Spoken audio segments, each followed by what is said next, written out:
Hello everyone. Before we start, make sure to like and subscribe to the channel and leave a comment with where you're from and what time you're watching. That way YouTube will keep showing you stories just like this one. Sometimes the darkest secrets don't live in old newspapers or forgotten files. They live in the bloodlines of families who never wanted the truth to surface. Imagine two boys, twins, born into the same house, but not the same story. They grew up believing they shared everything, same father, same mother, same childhood. And yet, in the silence of their family home, there lingered something unspeakable, something that didn't add up. Two brothers, bound by blood, but destined to unravel the most disturbing truth a family can hide, that they were both children of the same father, but not in the way the world would understand. The town whispered about it but never dared to speak aloud. Their family's name carried weight and fear, and the kind of silence that keeps generations obedient. For years, the truth was buried beneath polite smiles and photographs staged for holidays. But secrets have a way of breathing through the cracks, of resurfacing when people least expect it. And when the twins began to notice subtle differences, unexplainable tensions, they realized their lives had been built on a carefully constructed lie. To outsiders, they were simply two brothers.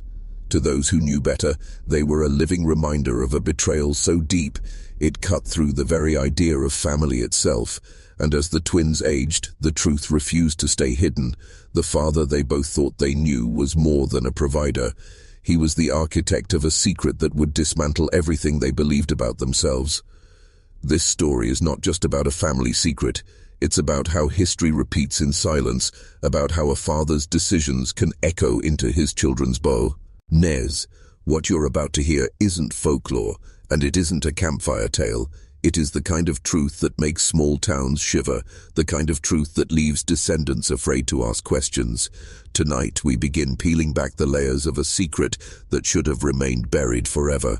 When the twins were children, no one questioned the story. They looked alike, they shared the same last name, and their father's shadow loomed over them with the kind of authority that makes people hesitate before asking questions. But in quiet corners of the house, their mother would flinch when the father entered a room.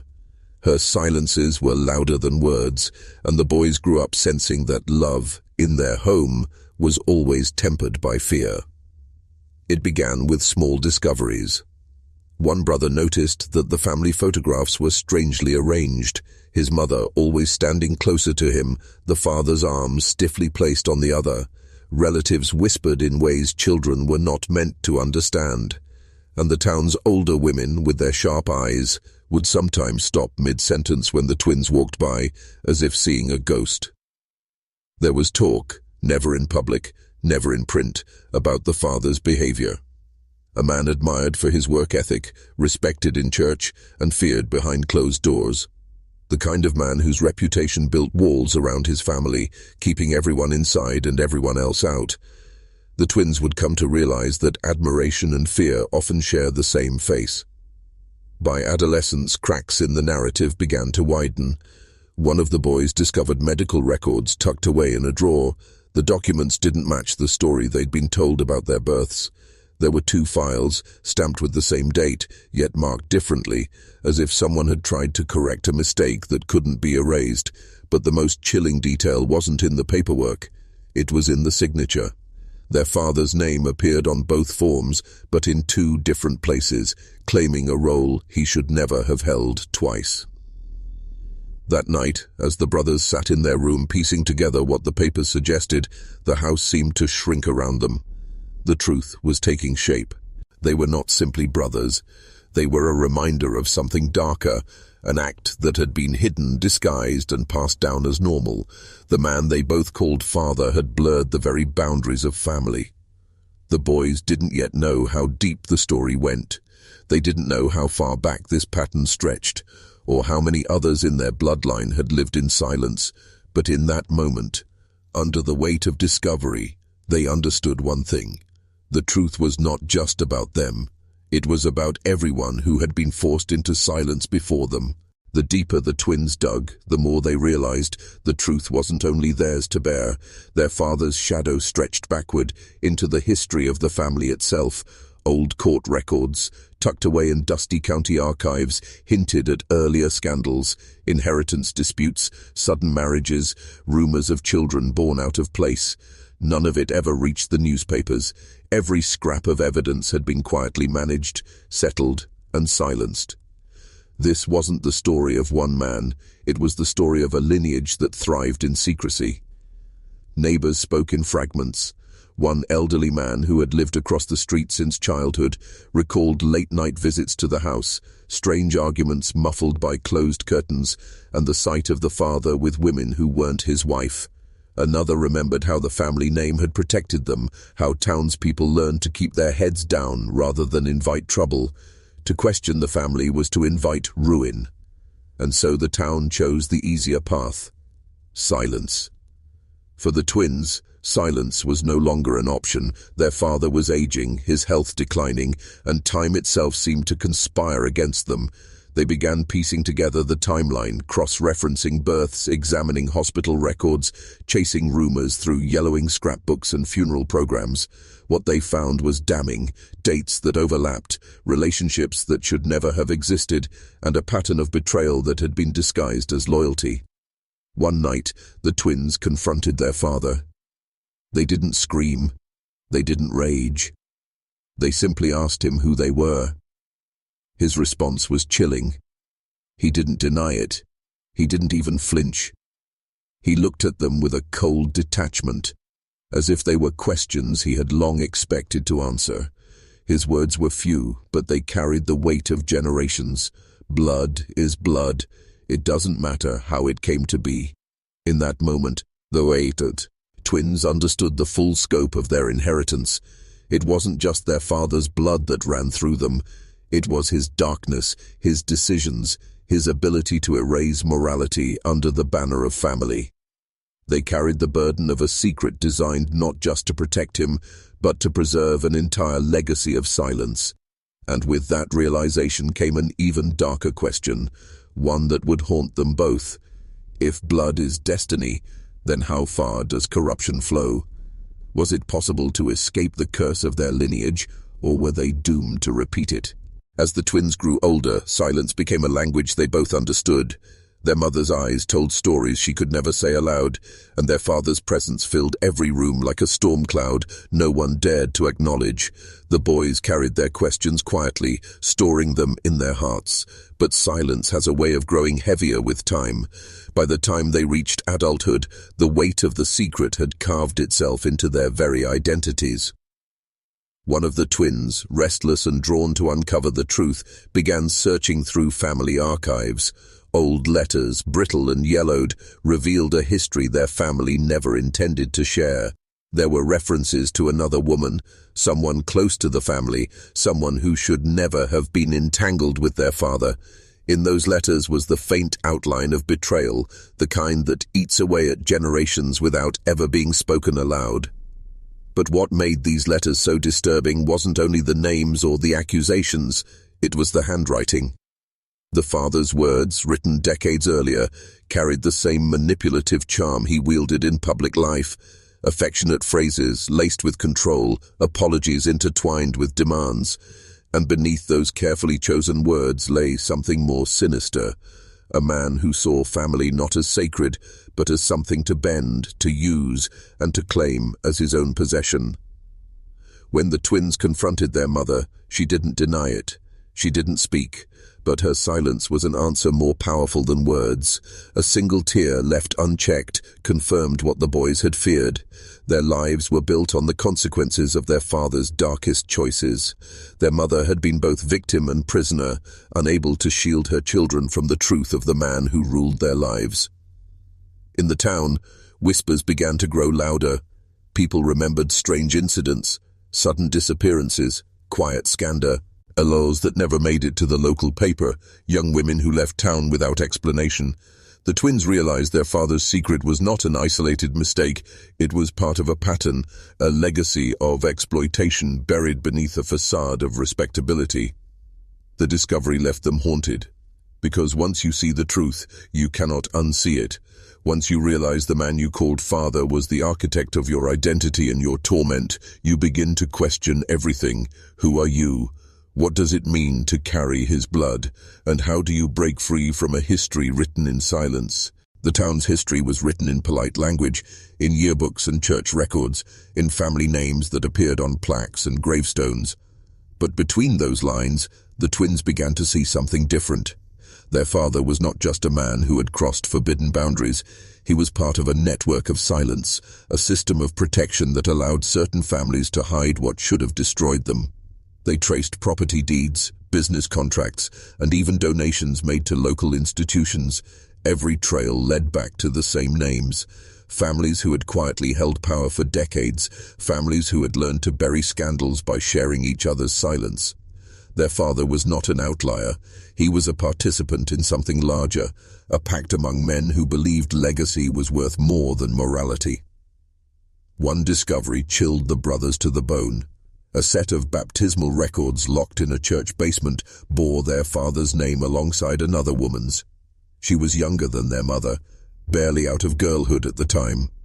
The records suggested something unspeakable, another child, erased from public memory, buried under whispers and shame, a half-sibling they were never meant to know about.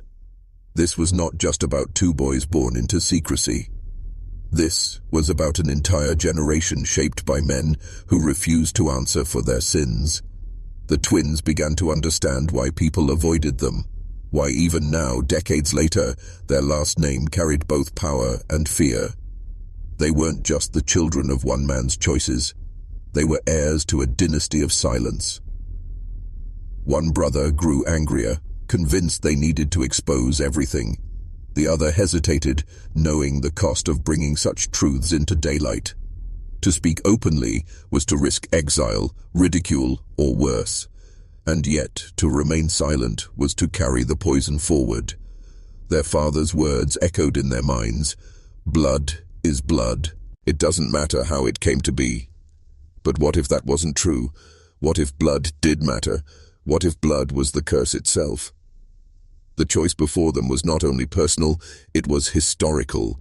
They had stumbled onto a secret their grandfather and perhaps even his father had carried before them, and now the question became inescapable. Were they strong enough to break the chain, or would they be swallowed by it?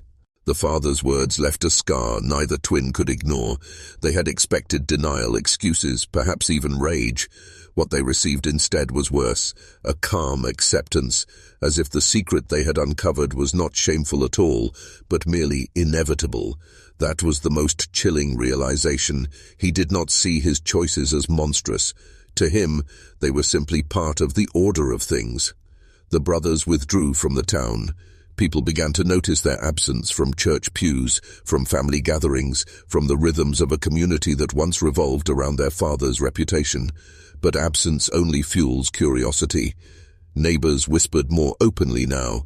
Some wondered aloud if the twins were cursed, carrying their father's sins in their faces. Others avoided them altogether, as though the truth were contagious. In small towns, silence protects power. But once silence breaks, fear spreads like fire. Late at night, the twins pored over every scrap of their family's history. They weren't just searching for the truth of their own births anymore.